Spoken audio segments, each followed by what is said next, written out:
Thank you so much, Matt, for your film. I really loved it. It's such an inspiring documentary, like particularly at this time when it feels like the world is kind of reimagining itself. Hmm. We've screened your work before. Last year we screened Recorder, the Marion Stokes project, which is about another visionary.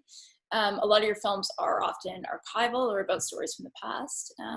Tell me how the story of Biosphere 2 came to you. Well, I often do most of my film idea research on the internet, just kind of looking through blogs, doing image research, and I came across this pretty striking image of 8 people in bright red jumpsuits, like the band Devo, in front of a glowing glass pyramid. And I actually thought it was a still from a science fiction film, but it didn't take me long to realize that, in fact, these people are real and that they had lived inside of this structure for 2 years. And when I discovered that many of them are still around doing interesting work and that a group of them still live together, I was just determined to tell their story. Very cool. Did you actually get a chance to go to Biosphere 2? I did, yeah. The film is almost 100% archival footage, and I left it that way. But I did get to go to Biosphere 2 and spend time with Linda Lay, one of the Biospherians who you have or will meet in the film. And she, took me on a kind of special behind-the-scenes tour of Biosphere 2, which was just fascinating and a really unique experience. And Linda lives just 10 minutes away from Biosphere 2 in Oracle, Arizona, where she works at the community garden. So it was a special kind of experience to go there. Does it still look the same? No, not at all. I mean, Biosphere 2 is no longer the closed ecological system that it was designed to be. It's more of a conventional science laboratory and a tourist attraction. So the University of Arizona looks after it now and does experiments with international scientists, but they isolate individual biomes, particularly the rainforest right now, which they're doing experiments with. But anybody can go make a pilgrimage an hour outside of Tucson, Arizona, and go on a tour through Biosphere 2, and it's really fascinating. Cool.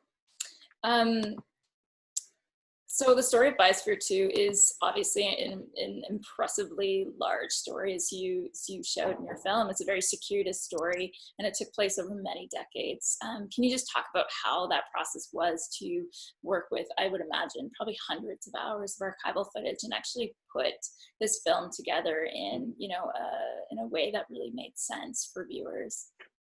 Yeah, I mean, we were working with 600 hours of footage and over 2,000 images. And I always kind of understood this story to be an epic. It is a story about a group of people who stayed together and collaborated over the course of half a century, and they ventured to create a new world. So in all the senses, it's epic. But I also made the choice to really focus on the prehistory of Biosphere 2 and the idiosyncrasies of this group called the Synergists, who came together as a commune in the 1960s and kept upping the ante, pursuing all sorts of planetary projects. And their biggest project, of course, was Biosphere 2. So I thought their history and the ideas behind Biosphere 2, they were theater performers and adventurers. I thought all of that was really interesting, and it put Biosphere 2 in a new context rather than the sort of unusual science experiment it was understood to be in the 1990s.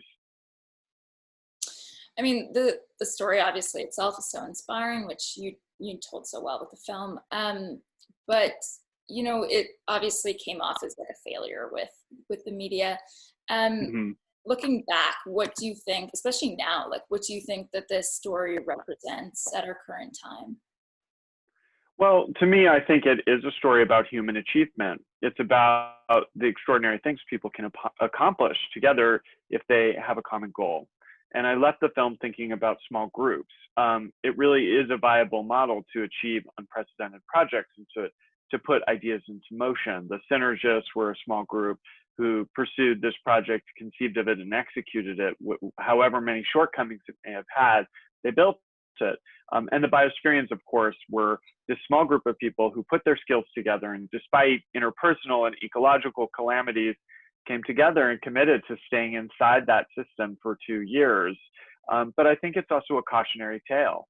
It's about how, in some senses, environmental idealism is a poor bedfellow with capitalism and big business. And it's about the limitations of people's idealism and ambition, and how often vanguard projects are thwarted or discounted when they don't go as planned. Hmm. I mean, it seemed like such a shame that so much of that data obviously was thrown away and never got used. And when I was watching your film, it reminded me of the podcast Habitat, which follows a group of people in Hawaii who are living in an isolated dome for a year to prepare to live on Mars. It kind of seemed to me like, you know, maybe if this data hadn't been thrown away, that, you know, these kinds of like experiments maybe wouldn't have to be like recreated, because you know, some of this data, you know, might have helped for what is happening now in terms of people looking to go to Mars. Yeah, and I think, I mean, Biosphere 2 was imagined and conceived to be a 100-year project. It would still be going, that system would still be flourishing. Of course, who would have paid for that? I think there was an element of ecological sustainability that might have not been economically sustainable, and that might have been and is one of the shortcomings of the project. But I think this idea of Mars colonization has become more mainstream, and that the high seas experiment that NASA undertook is part of the mainstream discourse, and private ventures like Elon Musk's SpaceX are actually 1980s and beyond. So I think a lot of the kind of lost opportunity and potential of this project was that this idea of a group of outliers through a private venture pursuing this kind of sci-fi extraterrestrial idea, and recognizing the need for ecology and engineering to coexist, it was a little ahead of its time. Right now, there's more of a precedent for that. So even though Biosphere 2 has largely been forgotten, sometimes people have to take missteps or to be rebuked for the work that they did to lay the groundwork for other projects to enter a more mainstream space. Thank you. That's a very well said answer. I appreciated that you didn't include Ed Bass or Steve Bannon in the film. I mean, it almost felt like their presence in the archival footage was enough. I was curious, did you ever think about reaching out to them in the process of making your film?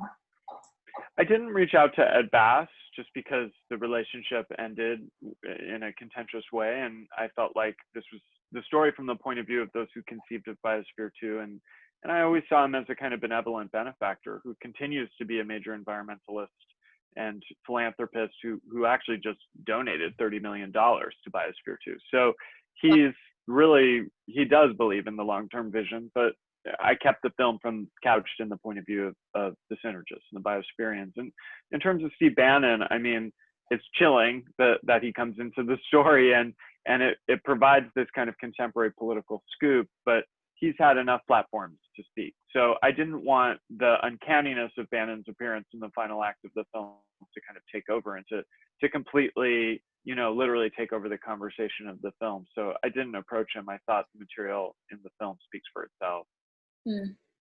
That makes sense. I guess just lastly, I'm really curious with, I'm obviously a big fan of your work, and we've played some of your work in the past. I think it's really fascinating that you focus a lot on visionaries, really people that are really thinking outside of the box, like people that are looking at alternative ways of being and living. Like, what is it about you that draws you to these stories?